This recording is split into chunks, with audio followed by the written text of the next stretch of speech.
All right. Shalom, Yasharala. Before we get started, we don't give our praises, honor, and glory to Yahweh, Bahashem, Yahweh Shai, Bahashem Rachak Wadash, and double honors to the apostles, bishops, and elders of Great Millstone, the teaching of well. Peace and salutations to the hopeful elect. We're back with another video, another lesson. Lord willing, this lesson is edifying to you, brothers and you sisters out there. The title of this one's going to be called To Know the Mystery, You Must Learn the History. All right, and this video is going to be pertaining to the mystery of the Gentiles. All right, who they are. Okay, now you got Christians out here who think, that when they see the word Gentiles, talking about other nations, which in some cases it is, but the Gentiles are also Israelites who fell away. Okay, so you got to know that history. That's why it's important to know the history of, because Christians they read some don't even read the Old Testament. They jump straight into the New Testament. But when you jump from the Old Testament to the New Testament, okay, you're missing a part. You gotta go through the history. That's why, we're gonna start with Daniel. Let's start with Daniel 7. All right, because Daniel 7 gives you the history, of the four major empires, right? Let's get that real quick. Then we're gonna just breeze through it. Nothing too not going to go too deep into it, but this is important to know because Christians, they like to use particular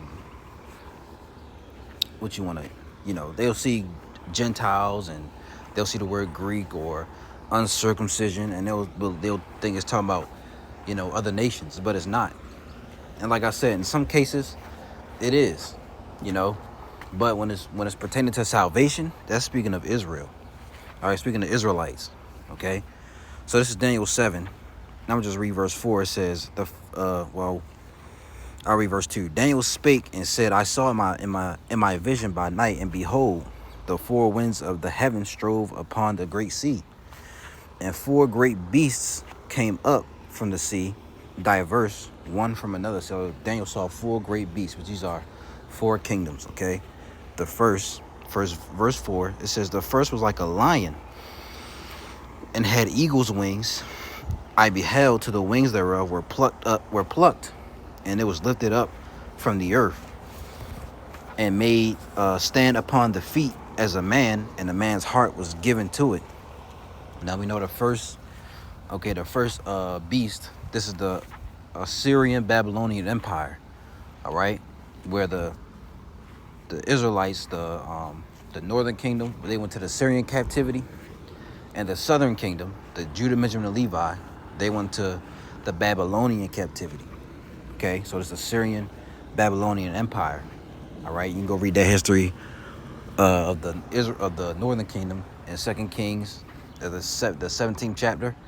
All right, and Judah, Benjamin, Levi going into captivity, and you can read that in Jeremiah. That's really all over, but continuing on. So that's the first beast. Verse 5, and behold, another beast, a second like to a bear, and it raised up itself on one side, and it had three ribs in the mouth of it, between the teeth of it. And they said thus unto it, arise, devour much flesh. The second beast is the Medo-Persian Empire. Okay, now you got to know that after the next three empires, this is all the southern kingdom. The northern kingdom, they left the Assyrian Empire and came to the Americas. Okay, but the Medo-Persian Empire, that was Judah, Benjamin. That's the southern kingdom, right? So I read it again. Behold, another beast, a second like to a bear. This is the Medes and the Persians, and it raised up itself on one side, and it had three ribs in the mouth of it, between the teeth of it. And they said thus unto it, arise, devour much flesh. Right? This is verse 6. It says, after this I beheld, and lo, like Salaki. It says, after this I beheld, and lo, another like a leopard. Okay, now this leopard is speaking of the Greeks. Okay, the Greek Empire. All right, which that's in the, if you know the history, that's in the books of 1st and 2nd Maccabees and the Apocrypha, which some Christians do read, but a lot of them, majority, they don't subscribe to the Apocrypha. All right, they say it's not canonized or whatever. It says, after this I beheld, and lo, another, like a leopard, which had upon the back of it 4 wings of a fowl. Excuse me. It says the beast had also 4 heads, and dominion was given to it. So when you read in the Old Testament, you get to the end, towards the end, all right, it skips straight to the New Testament, which that's you skipping over a whole history. You got the like we just read, you got the Syrian Babylonian, okay, then you got the Medes and the Persians, you got the Greek Empire, then you got the Roman Empire. That's the last one, right? As we're about to read in verse 7, it says, after this I saw in the night visions, and behold, a 4th beast, dreadful and terrible and strong exceedingly, and it had great iron teeth. It devoured and brake in pieces, and stamped the residue with the feet of it, and it was diverse from all the beasts that were before it, and it had 10 horns. Okay, and it was diverse because the Romans, they had a senate. They didn't have a monarchy, if that's the right word, where you had kings. The Romans had a senate. But so yeah, these are the 4 great beasts that you read about in Daniel, the 7th chapter. Okay, the Syrian Babylonian Empire, the Medes and the Persians, the Greeks, then the Romans. Okay, so where's that history of the Greek Empire, right? Because like I said, this is only when you get down to Malachi, the 4th chapter. Then it goes straight into Matthew. Now Matthew, goes straight into the New Testament. This is when, excuse me, this is in the 4th beast. This is in the Roman Empire. So where's the Greek Empire, right? Well, we'll get that. Let's go to Daniel 8. All right, to show you another one. This is Daniel chapter 8. Now let's read verse 3. I'm gonna start at verse 2. I'm gonna start at verse 1. It says, in the 3rd year of the reign of King Belshazzar, a vision appeared unto me, even unto me Daniel, after that which appeared unto me at the first. And I saw in the vision, and it came to pass when I saw that I was at Shushan, in the palace which is in the province of Elam. And I saw in the vision, and I was by the river Ulai. Then I lifted up my eyes and saw, and behold, there stood before the river a ram which had 2 horns, and the 2 horns were high, but one was higher than the other, and the higher came up last. And I saw the ram pushing westward and northward and southward, so that no beasts might stand before him, neither was there any that could deliver out of his hand, but he did according to his will, and became great. Now this is talking about the Medes and the Persians. All right, and it'll tell you, actually tells you that when you drop down, the ram's identity of Daniel 8 and 20, the ram which thou sawest having 2 horns are the kings of Media and Persia. You see that? So it's talking about the Medes and the Persians. Going back up to verse 5, and as I was considering, behold, an he-goat from the west on the face of the whole earth, and touched not the ground. And the goat had a notable horn between his eyes, and he came to the ram that had 2 horns, which I had seen standing before the river, and ran unto him in the fury of his power. And I saw him come close unto the ram, and he was moved with choler against him, and smote the ram, and brake his 2 horns. And there was no power in the ram to stand before him, but he cast him down to the ground, and stamped upon him, and there was none that could deliver the ram out of his hand. Therefore the he-goat waxed very great, and when he was strong, the great horn was broken. And for it came up 4 notable ones toward the 4 winds of the heaven. You see, and this is talking about Alexander the Great, which is the start of the Greek Empire. Okay, so this is the history you got to know to understand about the Greeks and the uncircumcision, the Gentiles. All right, because you just skipping over a whole empire when you just jump from the Old Testament to the New Testament. You know, um, you can read more up on this. It's good history to know. Okay, so you can understand what you're reading, right? So now let's get First Maccabees. All right, let's get First Maccabees 1 and 11, and we'll read a few of these verses. I'm gonna start at 1, and it happened after that. I'm reading again. This First Maccabees 1 and 1, and it happened after that. Alexander, son of Philip the Macedonian.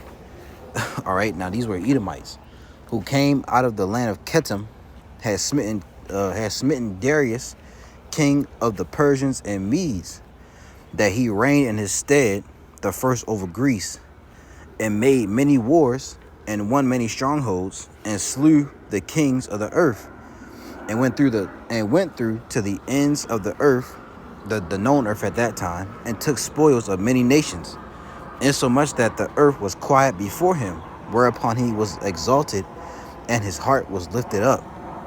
And he gathered a mighty strong host, and ruled over countries and nations and kings who became tributaries unto him. And after these things he fell sick, and perceived that he should die. Wherefore he called his servants, such as were honorable, and had been brought up with him from his youth, and parted his kingdom among them while he was yet alive. So Alexander reigned 12 years and then died, and his servants bare rule every one in his place. And after his death they all put crowns upon themselves. So did their sons after them many years, and evils were multiplied in the earth. Now these were Edomites, okay? Now his generals were Ptolemy, Seleucus, Cassander, and Lysa. I can't say his name. Lysimachus or Lysimachus. I think it's the second. I think it's how you say it, Lysimachus, right? So these were, and he had more. I think he had 5 or more generals, but the 5th one's Antigonus. But you don't really hear much about him. But the 4 main ones were Ptolemy, all right, Seleucus, which those 2 were the main ones. Okay, they went to war with each other. Ptolemy, Seleucus, Cassander, and Lysimachus. Okay. Verse 10, it says, and there came out of them a wicked root, Antiochus, surnamed Epiphanes. Now, when you read Daniel, the 8th chapter, it speaks about Antiochus, right?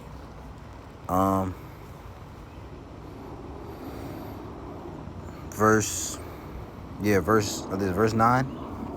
Let me see. Yeah. This is Daniel 8 and 9. It says, this is the little horn. And it says, and out of one of them came forth a little horn, which waxed exceeding great toward the south and toward the east and toward the pleasant land. And it waxed great even to the host of heaven.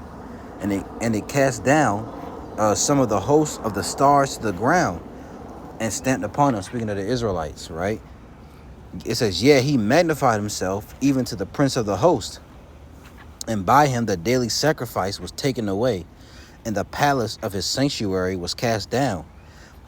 It says, and an host was given him against the daily sacrifice by reason of transgression. And it cast down the truth to the ground, and it practiced and prospered. Then I heard one saint speaking, and another saint said unto the Salakia, I'm a little excited. Then I heard one saint speaking, and another saint said unto that certain saint which spake, excuse me. It says, how long shall be the vision concerning the daily sacrifice and the transgression of desolation, to give both the sanctuary and the host to be trodden down underfoot? And he said unto me, unto 2,300 days, then shall the sanctuary be cleansed. Okay, that's speaking of going into Antiochus Epiphanes, in the Greek captivity that we were in. Okay, and like I said, you should read the rest of this. All right, but that's that. So let's go back. Read verse 10 again. And there came out of them a wicked root, Antiochus, surnamed Epiphanes, son of Antiochus the king, who had been in hostage at Rome, and he reigned in the 137th year of the kingdom of the Greeks. Now, verse 11, listen to this. In those days went there out of Israel wicked men. Let's read that again. In those days went there out of Israel wicked men, who persuaded many, saying, let us go and make a covenant with the heathen that are round about us. For since we departed from them, we have had much sorrow. So you had wicked men of Israel, all right, who departed from the law, statutes, and commandments of the Heavenly Father. So and they started following the ways of the heathen. These are the ones that fell away. These are the uncircumcision, the Greeks, the Gentiles. Okay, so this device pleased them well. Then certain of the people were so forward therein. Then certain of the people were so forward herein that they went to the king, who gave them license to do after the ordinances of the heathen. Whereupon they built a place of exercise at Jerusalem, according to the customs of the heathen, and made themselves, here, listen to this, verse 15, and made themselves uncircumcised, and forsook the holy covenant, and joined themselves to the heathen, and were sold to do mischief. Now when the kingdom was established before Antiochus, he thought to reign over Egypt, that he might have the dominion of 2 realms.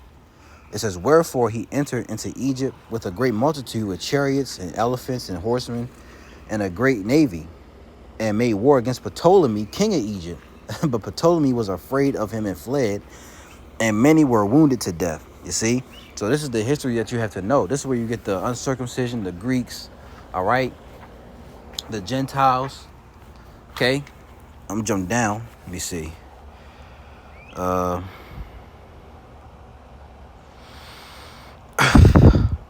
me see.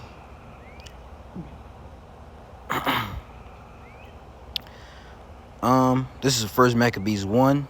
It's a lot, you know. There's a lot of history you should read. I gotta get back into the Maccabees, but you know, First and Second Maccabees is good, man. You know, it's a lot of history it's a lot of history that it's in here, you know.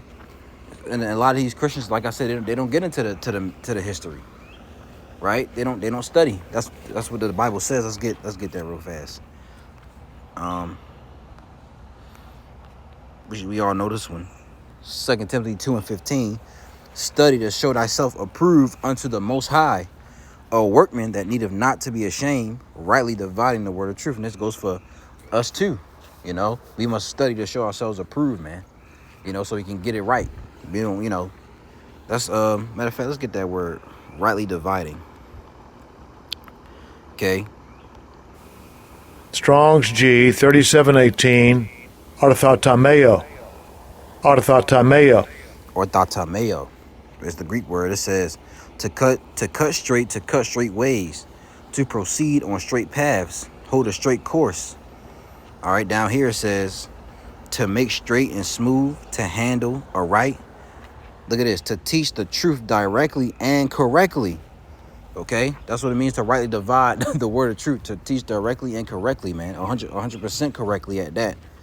All right, it says, strong definition, it says make a straight cut, figuratively to dissect, expound correctly the divine message, rightly divide. You see, so we must preach it and teach this correctly, man. That's why you must study. That's why we must study. Okay, so I'm gonna start it. This is First Maccabees 1, and I'm gonna start 25. It says, therefore there was a great mourning in Israel, in every place where they were, so that the princes and elders mourned, the virgins and young men were made feeble, and the beauty of women was changed. They put hell on us, man, in the Greek captivity, right? It says, every bridegroom took up lamentation, and she that sat in the marriage chamber was in heaviness. The land also was moved for the heaviness thereof, and all the house of Jacob was covered with confusion. And after 2 years fully expired, the king sent his chief collector of tribute unto the cities of Judah, who came unto Jerusalem with great multitude, and spake peaceable words unto them, but all was deceit. For when they had given him credence, he fell suddenly upon the city, and smote it very sore, and destroyed much people of Israel. And when he had taken the spoils of the city, he set it on fire, and pulled down the houses and walls thereof on every side. But the women and children took they captive and possessed the cattle. Then builded they the city of David with a great and strong wall, and with mighty towers, and made it a stronghold for them. And they put therein a sinful nation, wicked men, and fortified themselves therein. It says they stored it also with armor and victuals. And when they had gathered together the spoils of Jerusalem, they laid them up.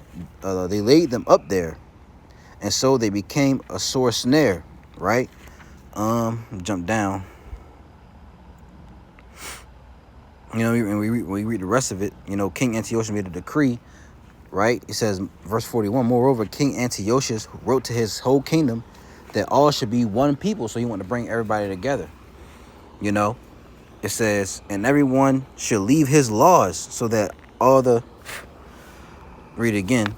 So it says, and everyone should leave his laws, so all the heathen agree according to the commandment of the king. See, it says, yeah, verse 43, yeah, many also of the Israelites consented to his religion and sacrificed unto idols and profaned the Sabbath. So you had Israelites also who consented unto his religion. Okay, it says, for the king has sent letters by messengers unto Jerusalem and the cities of Judah, that they should follow the strange laws of the land, and forbid burnt offerings and sacrifice and drink offerings in the temple, and that they should profane the Sabbaths and festival days, and pollute the sanctuary and holy people, set up altars and groves and chapels of idols, and sacrifice swine's flesh and unclean beasts, that they should also leave their children uncircumcised. So you had those, you had certain Israelites who left their children uncircumcised, man, and make their souls abominable with all manner of uncleanness and profanation, to the end they might forget the law and change all the ordinances. You see, but you had some who didn't do that, and that's where you get the circumcision. That's where the circumcision comes in. These were Jews. When you read that in the New Testament, these were Jews who were raised in the customs, who were raised in the law. Yahushua, John the Baptist, Peter, Apostle Paul, the apostles, John the Revelator, James. They were the circumcision. A person like Cornelius, he was of the uncircumcision. He was a Gentile. He was he was more likely a Greek. Okay, now, I'm not making that a doctrine, but more than likely, he probably descended from one of those. He probably descended from that line. Okay, they were Israelites. Oh, Timothy. His father was a Greek. Let's read that. Let's get that. I forgot what chapter is it in. Was it 16? Yeah, this is Acts 16:1. It says, then came he to Derbe. All right. Hope I said that. I'm probably saying it all wrong. Then came he to Derbe. I'm just say that, in Lystra. And behold, a certain disciple was there, named Timotheus, the son of a certain woman, which was a Jewess, and believed. But his father was a Greek. Meaning what? He was an Israelite, but he followed the Greek customs. He followed the Greek ways. Okay, let's get that word Greek. The word Greek, all right, is Hellene, G1672. Hellene, meaning what? A Greek, but either by nationality, whether a native of the mainland or of the Greek islands or colonies. Now, the original Greeks were Japhites, all right. It says, but Esau came in and took over those lands, right? It says, in a wider sense, the name embraces all nations, not Jews, that made the language, customs, and learning of the Greeks their own. The primary reference is a difference of religion and worship. Okay, this is Hellene, strong definition, a Hellene, a Grecian, or inhabitants of Hellas, by extension, a Greek-speaking person. Because you had, but you also had a lot of Israelites who didn't make the Greek their tongue. They didn't make the Greek their language. So you got Greek and you got a Grecian. Let's get that. Let's get Acts 6. This is Acts 6 and verse 1. It says, "And in those days when the number of the disciples were multiplied, there arose a murmuring of the Grecians against the Hebrews, because their widows were neglected in the daily ministration." Let's get this word Grecian and see what it means. Grecian is Hellenistis or Hellenistes, right? This is a Hellenist, one who imitates the manners and customs of the worship of the Greeks and used the Greek tongue. So you had Israelites who used the Greek tongue. All right, they were called Hellenistes, but they also spoke Hebrew. Definition B, used in the New Testament of Jews born in the foreign lands and speaking Greek. So they spoke Greek and Hebrew. These were Greek-speaking Jews. Okay, it says a Hellenist, a Greek-speaking Jew, right here. Okay, Greek-speaking Jew. So they spoke Greek. All right, they took on the language of the Greeks. All right, so you got Greek and you got Grecian, which were both Israelites. So when you get Galatians, what's that, 3? What Christians read, Galatians 3 and 28, there's neither Jew nor Greek, there's neither bond nor free, there's neither male nor female, for ye are all one in Hamashiach Yahushua. Those speaking of Israelites, okay, not, heathens. Because when we get the older Bibles, if you can pull one up, let me see. Matter of fact, let's do it like this. If this even has an older Bible, let's go to Galatians. This is 3. Let's try to get an older Bible if we can.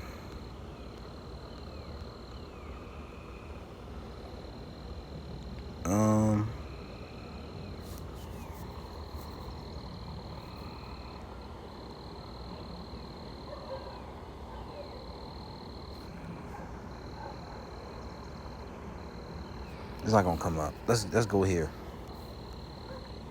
Let's go to let's see, King James Version.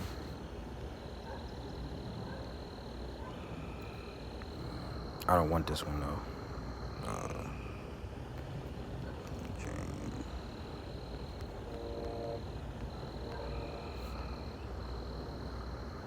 What's this? No, I don't want that one. It's a different one I want. Yes, Bible Gateway, that's what it's called. So let's get an older version. Let's get the Geneva, if you can get that.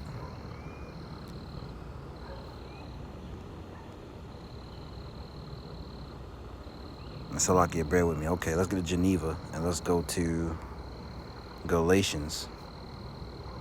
Right? Galatians 3. Let's see what it says.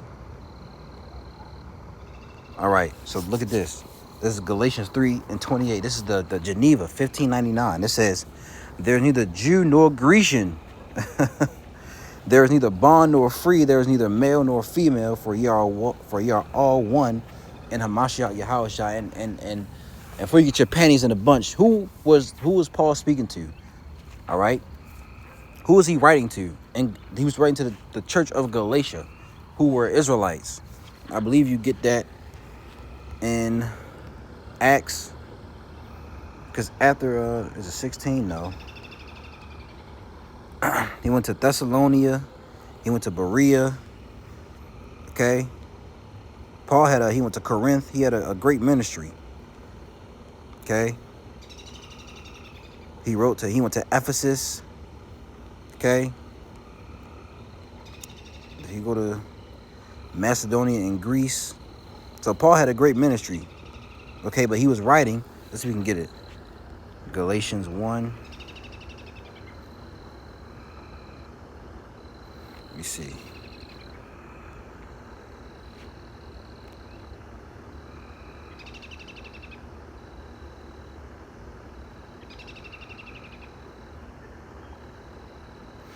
I don't think it's in this one. Hell, we can read this too, though. This is Galatians 2 And Galatians 2, I'm gonna start at, oh, there's another example.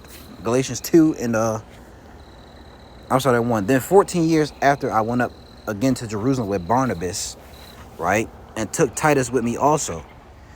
And I went up by revelation and communicated unto them that gospel which I preached among the Gentiles, okay, the Israelites the Israelites who fell away, but privately to them which were of reputation, lest by any means I should run or had run in vain. Verse 3, listen to this. But neither Titus, who was with me, being a Greek, okay, was compelled to be circumcised. Okay, Titus was also a Greek, most likely because of his father. He comes from that line who fell away. So Timothy and Titus were called, they came from that line who were called Greeks. All right, and that because of false brethren and yada yada yada. Jump down to verse 7. But contrariwise, when they saw that the gospel of the uncircumcision was committed unto me, as the gospel of the circumcision was unto Peter. And who's the circumcision? Those are the Jews who were raised in the customs. Okay, if we get it, circumcision. The Greek word is Strong's G 4061. Peritame.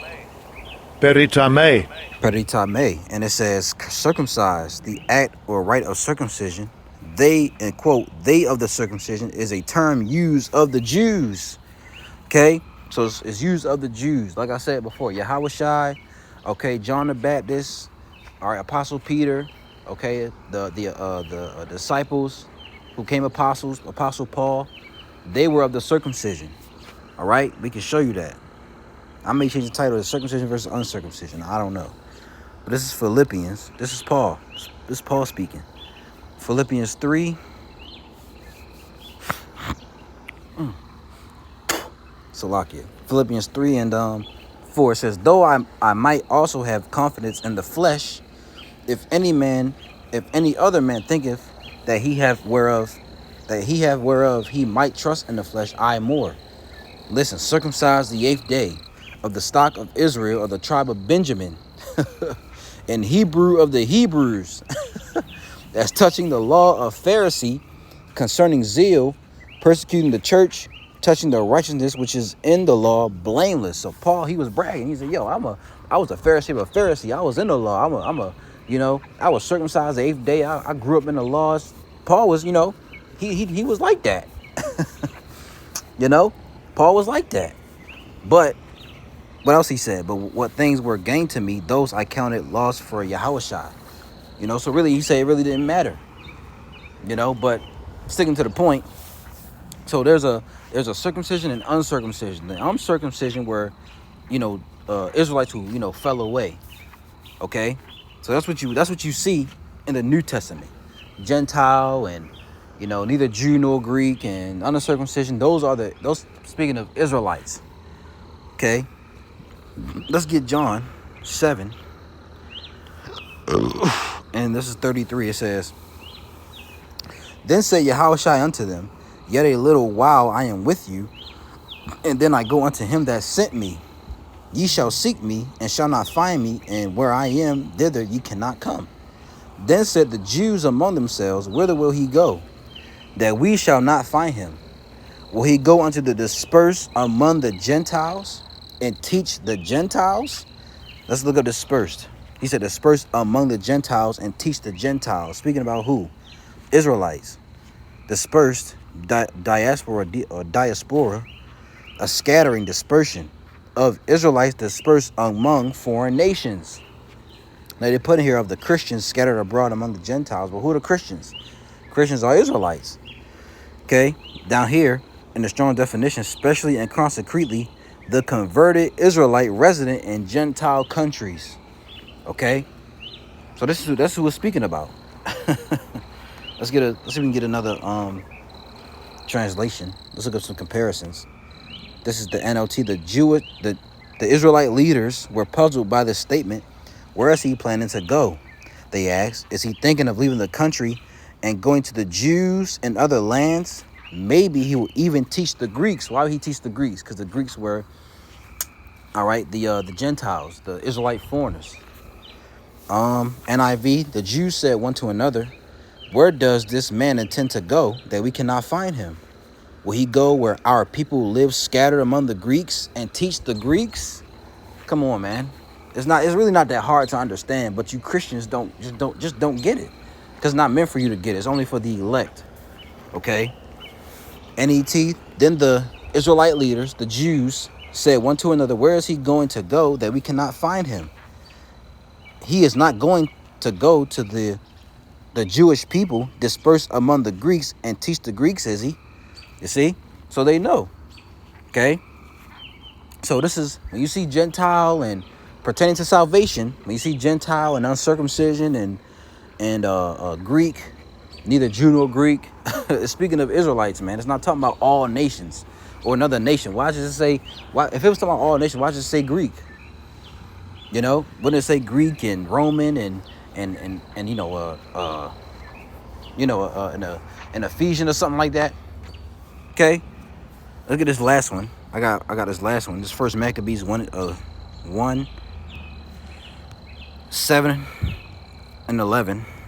Is it 11? I don't know why I put 11, but it's First Maccabees 7 and 5. It says, I'm gonna start at 1. It says, in the 150th year of Demetrius, the son of Seleucus, departed from Rome and came up with a few men unto a city of the seacoast and reigned there. And as he entered into the palace of his ancestors, so it was that his forces had taken Antiochus and Lysias to bring them unto him. Wherefore, when he knew it, he said, let me not see their faces. So his host slew them. Now when Demetrius was set upon the throne of his kingdom, there came unto him all the wicked and ungodly men of Israel. These are those who fell away. All right, having oh man, good Lord, help me. Alcimus, okay, who was desirous to be high priest for their captain, and they accused the people to the king, saying, Judas, all right, Judas was the son of Mattathias, all right, these were Levites. If you read the second chapter, all right, yeah. First Maccabees 2 and 1. In those days arose Mattathias, the son of John, the son of Simeon, a priest of the sons of Jorib from Jerusalem, and dwelt in Modin. So these were Levites, right? And he had 5 sons. Jonan called Caddis, Simon called Thassi, Judas, who was called Maccabeus, Eleazar called Avaron, and Jonathan, who was surnamed Aphis. Okay, so this was the circumcision right here. All right, this is where they come from. They come from Mattathias. All right, matter of fact, you can look it up. Or you look up Judas Maccabeus, and they give you the history. All right, Judas Maccabeus, also known as Judah Maccabee, was a Israelite priest and a son of the priest Mattathias. He led the Maccabean revolt against the Seleucid Empire. These were our enemy. You just go into it, okay? The Maccabean revolt was a Israelite rebellion led by the Maccabees against the Seleucid Empire and the Hellenistic influence on Israelite life. The main phase of the revolt lasted from 167 to 160 BC and ended the Seleucids in control of Judea. But conflict between the Maccabees, Hellenized Jews, and the Seleucids continued until 134 BC, with the Maccabees eventually attaining independence. All right, you go more into this history. It's a great history to go into, man. Read up on it. Read the First Maccabees, all right? So going back to First Maccabees 7, it says, there came unto him all the wicked and ungodly men of Israel, having Alcimus, who was desirous to be high priest for their captain. And they accused the people to the king, saying, Judas and his brethren have slain all thy friends, and driven us out of our own land. Now therefore send some men, Salakia, now therefore send some man or men whom thou trustest, and let him go and see what havoc he hath made among us. And in the king's land, let him punish them with all them that aid them. You see, so you had wicked Jews, wicked Negroes helping, siding with, the enemy, man, to take us out, to take our people out, man, to have them killed or whatever, and you read, you read Second Maccabees, which I got to get into. You had, what's that dude name? Damn. He wore the hats. I forgot his name. If you know his name, put it in the comment section. But, let